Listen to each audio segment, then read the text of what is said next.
Ini adalah sebuah konsep yang sangat ampuh, yang sangat jitu, yang tidak menyakitkan, yang tidak merusak habitat makhluk hidup.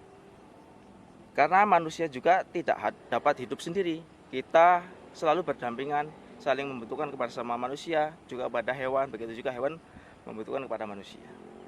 Nah, pada hari ini satu konsep, semoga ini dapat memberikan inovasi terbaru, inovasi dunia. Konsep terbaru ini adalah rambut manusia. Rambut manusia ini saya dapatkan dari pangkas rambut. Ini tidak beli, tapi ini cukup minta. Karena kalau dibeli nggak mau. Kalau saya bawa berarti meringankan pekerja seorang pangkas rambut, tidak membuang tenaga ataupun membuang sampah. Nah, ini caranya begini. Dengan niat yang baik, kita sama-sama ingin berusaha sebagai petani, ingin mendapatkan keuntungan, hewan juga ingin makan. Tapi ini sebuah konsep. Nah, rambut ini kita sebarkan di seluruh pinggir tanaman timun.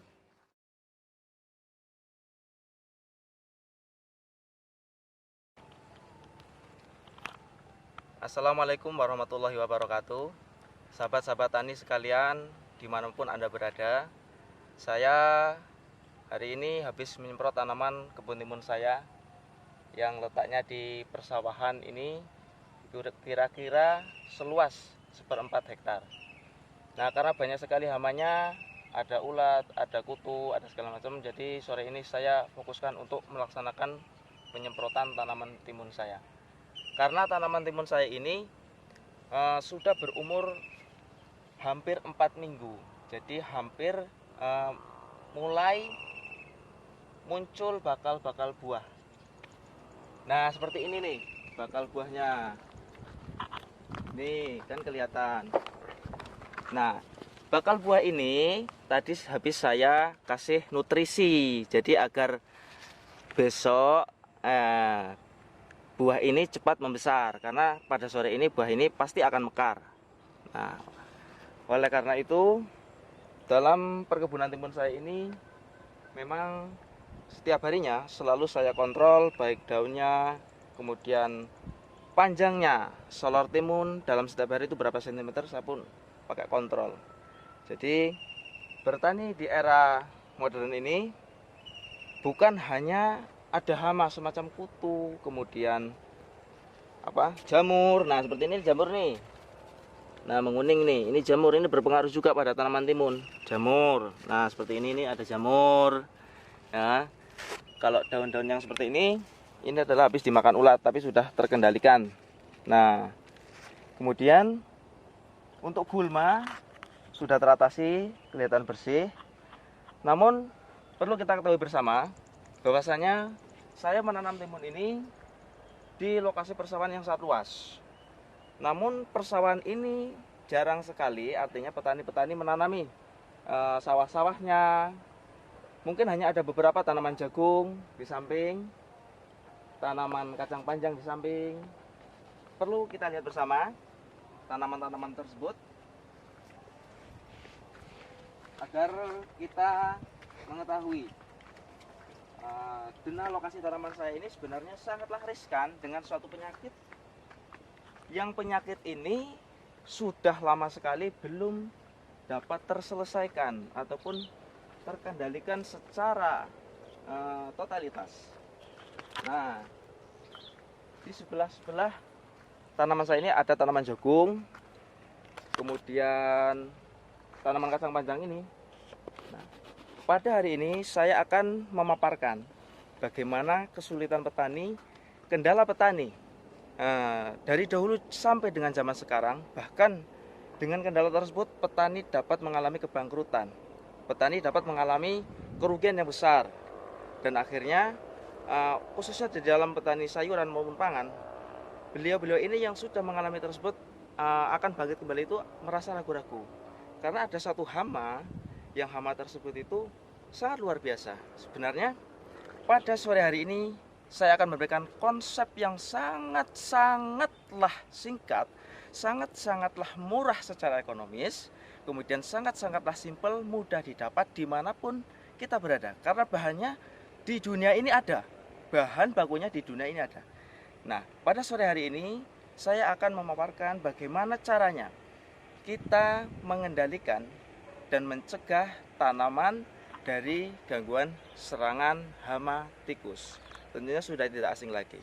Nah, seperti di sebelah kanan saya ini adalah ada tanaman kacang panjang ini yang kemarin ketika belum disemprot untuk dimatikan, ini banyak sekali yang dimakan ataupun diserang hama tikus. Nah, perlu kita lihat bahwasanya, nah, di paret-paret ini kan banyak sekali lubang-lubang adalah rumah hama tikus tersebut. Nah, kemudian tanaman jagung ini juga ada beberapa yang diserang oleh hama tikus. Nah, seperti ini. Nah, ini adalah salah satu daripada serangan hama tikus. Nah, kelihatan tinjanya, ini adalah rumahnya. Ini yang merusak pada daun ketika waktu tanaman masih muda kemarin. Nah, adapun beberapa sih buah yang juga ikut terserang oleh hama tersebut. Oke, sahabat-sahabat tani sekalian, oleh karena itu mungkin perlu kita ketahui bersama bahwasanya lokasi tanaman saya ini memang di lokasi yang sangatlah riskan terhadap hama tersebut. Bisa kita cek bersama. Ini adalah di sebelah kanan tanaman timun saya. Nah, ini adalah rumah-rumah daripada hama tersebut. Bisa kita lihat bersama. Ini.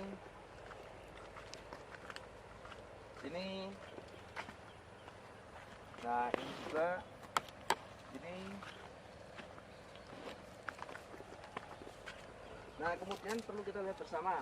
Nah, ini adalah pada waktu musim jagung, pada usia sekitar 1 bulan sampai 1 bulan 15 hari, tanaman jagung ini mengalami kendala, yaitu diserang pada waktu masih mudanya. Nah, ini bekas daripada penyerangannya.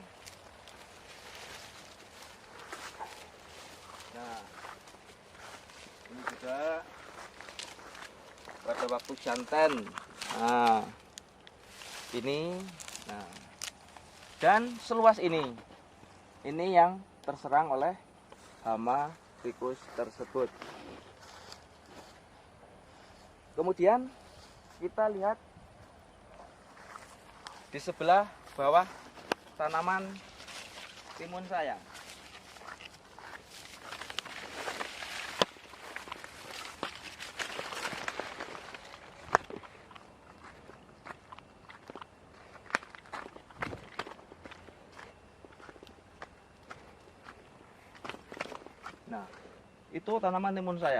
Nah, itu tanaman timun saya. Saya bagi menjadi 2 bagian. Yang di atas ini memakai mulsa, dan yang di bawah ini tidak memakai mulsa dan tidak memakai pupuk kandang. Kita uji coba bagaimana dengan pH tanah yang sama, kemudian perawatan yang sama, cuma bedanya pakai mulsa dan tidak pakai pupuk kandang. Hasilnya memang cukup lumayan yang pakai mulsa dan pakai pupuk kandang. Yang ini kurang bagus. Nah, di bawah tanaman saya ini ada banyak sekali rumah-rumah hama tersebut. Nah, tuh jalannya sangatlah limit. Akan tetapi saya tidak pernah menggunakan sebuah cara yang begitu menyakitkan kepada hama tersebut. Sebuah cara yang sangatlah ramah lingkungan, sangatlah bersahabat dengan kita semua caranya. Nanti konsepnya akan saya paparkan. Nah, di belakang tanaman saya itu terhampar rawa yang telah dibuat kolam. belukar-belukar, semak-semak, dan ini adalah irigasi yang di sini penuh nih, penuh sekali daripada rumah tikus. Nah, ini jalannya sangat limit sekali. Nah, sangatlah luas, tidak ada tanaman.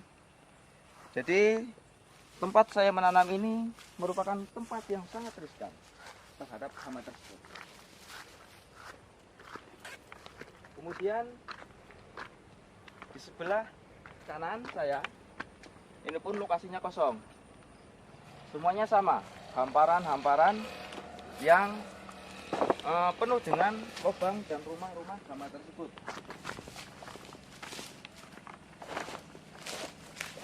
Nah, seperti ini.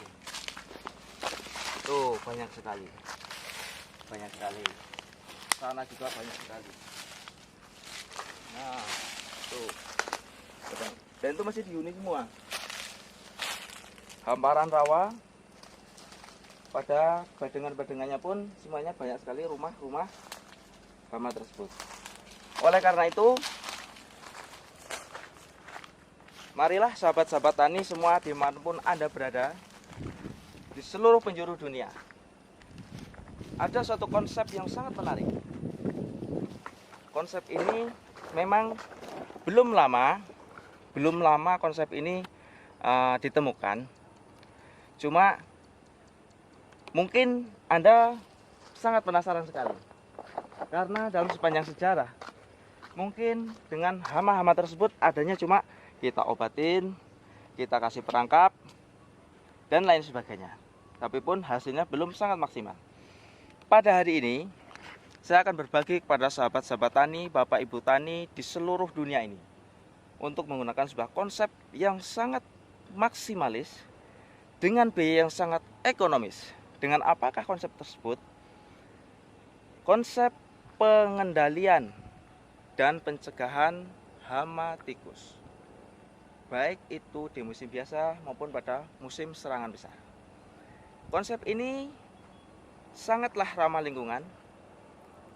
Konsep ini sangatlah bagus. Dan konsep ini sangatlah unik. Karena bahan bakunya ada di mana-mana. Di seluruh dunia ada semua. Jadi semua petani-petani di seluruh dunia bisa menggunakan konsep-konsep ini. Ini adalah sebuah konsep yang sangat ampuh, yang sangat jitu, yang tidak menyakitkan, yang tidak merusak habitat makhluk hidup. Karena manusia juga tidak dapat hidup sendiri. Kita selalu berdampingan, saling membutuhkan kepada sama manusia, juga pada hewan, begitu juga hewan membutuhkan kepada manusia. Nah, pada hari ini satu konsep, semoga ini dapat memberikan inovasi terbaru, inovasi dunia.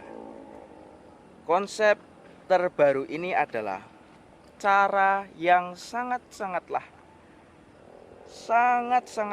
minimalis, efektif. Nah, konsep ini akan saya bagikan kepada sahabat-sahabat tani di seluruh dunia. Nah, ini adalah rambut manusia. Rambut manusia ini saya dapatkan dari pangkas rambut. Ini tidak beli, tapi ini cukup minta. Karena kalau dibeli nggak mau. Kalau saya bawa berarti meringankan pekerja seorang pangkas rambut, tidak membuang tenaga ataupun membuang sampah. Nah, ini caranya begini. Dengan niat yang baik, kita sama-sama ingin berusaha sebagai petani, ingin mendapatkan keuntungan, hewan juga ingin makan. Tapi ini sebuah konsep. Nah, rambut ini kita sebarkan di seluruh pinggir tanaman timun ataupun tanaman padi, tanaman kacang-kacangan, kemudian tanaman pangan. Semua tanaman bisa dengan konsep ini. Nah, pokoknya di seluruh pinggir kebun timun. Nah, kalau yang tengah ini tidak perlu. Jadi yang pinggir-pinggir saja.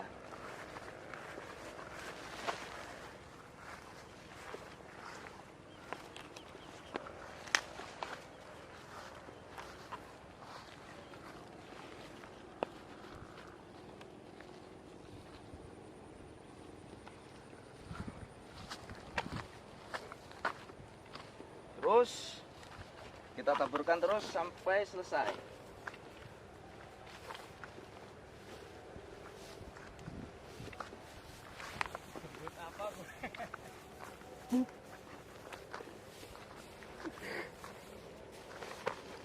Pokoknya sampai merata, sahabat-sahabat tani sekalian.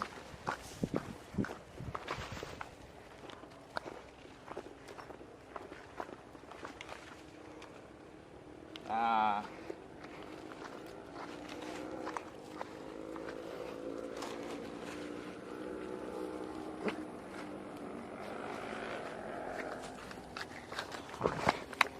nah,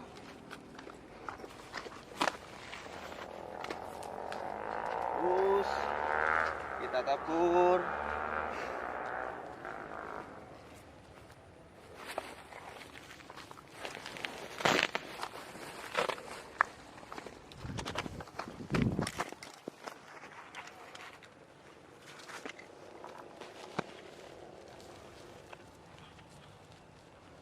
Terus kita tabur terus sampai dengan selesai.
Nah, sahabat-sahabat tani sekalian, penaburan rambut ke seluruh pinggir tanaman di kebun timun saya hampir selesai.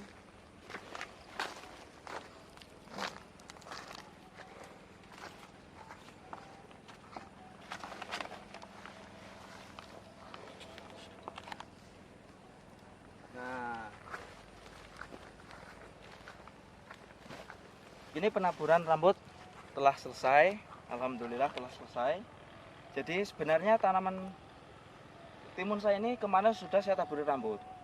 Cuma ini adalah sebagai cara untuk mempraktekkan bagaimana caranya dalam melaksanakan penaburan di seluruh pinggir tanaman timun. Karena tanaman timun juga termasuk buahnya itu juga disukai oleh tikus, timun, gambas, kemudian bengkoang, jagung, dan lain sebagainya. Nah, mengapa?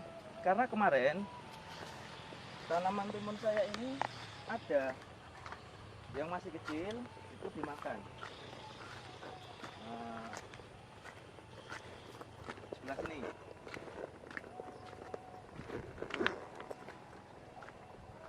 Nih, kan ini habis sulaman, nggak sama tingginya, nggak sama dengan temennya. Nah, temennya udah tinggi, udah hampir pol lancarannya. Dan ini juga ada yang baru kemarin, mungkin sekitar 1 minggu saya sulam. Nah, namun alhamdulillah setelah saya menggunakan konsep ini, artinya pencegahan dan pengendalian hama tikus tersebut, tanaman saya aman dan nyaman sekali. Memang pertama, mau tidak mau, di kebun, di sawah itu harus bersih dari gulma. Nah, bersih dari gulma. Gulmanya tidak banyak, ala kadarnya saja. Jadi hama tersebut tidak begitu senang. Dengan adanya konsep rambut ini adalah, kok pakai rambut sih, nggak pakai yang lain? Rambut ini adalah rambut manusia. Ini adalah rambut yang saya ambil dari limbah pangkas rambut. Dan ketika hama tersebut berada di sini lagi makan, ada manusia lewat, pasti hama tersebut langsung lari. Nah, nggak jadi makan. Nah, ini adalah rambut ini. Saya mempunyai sebuah pemikiran bahwasanya rambut ini kan rambutnya orang banyak. Mungkin nggak cuma 10-20 orang yang mangkas rambut di situ. Nah, jadi kalau rambut ini ditabur ke seluruh pinggir tanaman secara keliling, tapi tengahnya tidak, karena sudah secara keliling. Nah, ini berarti kan rambut ini mengandung filosofi bahwasanya ini adalah ada hawa murni manusia ataupun orang, dan orang itu banyak. Nah, jadi hama tikus tersebut itu tidak akan melewati, ataupun walaupun lewat misal tidak akan lama-lama, karena banyak hawa murni manusia. Itulah filosofi yang saya temukan, versi saya seperti itu. Tapi alhamdulillah pada bulan 3 kemarin saya menanam bengkoang di sawah sebelah, yang di bawah tanaman saya itu ditanamin padi seperempat, cuma dapat 3 karung gampungan. Itu bahasa Jawa, 3 karung cuma diket, enggak dijadikan langsung gabah, diproses enggak, cuma 3 karung. Padahal normalnya itu adalah sekitar 1 ton 1 kintal, 1 ton 2 kintal. Nah, di atasnya itu tanaman bengkoang saya menggunakan konsep ini, ditabur keliling semua tanaman bengkoang itu pakai rambut. Alhamdulillah satu pun tidak ada yang diminati oleh hama tersebut. Nah, itu yang benar-benar saya buktikan dan saya rasakan. Alhamdulillah panen yang sangat memuaskan. Oleh karena itu, sahabat-sahabat tani semuanya yang ada di dunia ini, dimanapun Anda berada, janganlah putus asa untuk mengendalikan hama tersebut. Cukup dengan rambut kita taburkan ke seluruh keliling tanaman, jangan sampai putus ya, kita taburkan keliling. Kalau tengah nggak perlu. Nah, karena mengapa saya menggunakan ini, belum muncul buahnya, baru nah bakal buahnya ini baru pada mau muncul ya. Karena apa? Lebih baik pepatah mengatakan sedia palung sebelum hujan, daripada sudah hujan kita cari payung, nanti kita pasti kehujanan. Nah, sebelum dimakan kita gunakan konsep ini. Jadi untuk pengendalian, tidak menyakitkan, tidak mematikan hama tersebut, tapi sangatlah bersahabat. Oke semuanya, sahabat-sahabat tani di seluruh dunia ini, mari bersama-sama kita terapkan konsep ini. Selamat mencoba, semoga berhasil dan sukses. Amin ya rabbal alamin.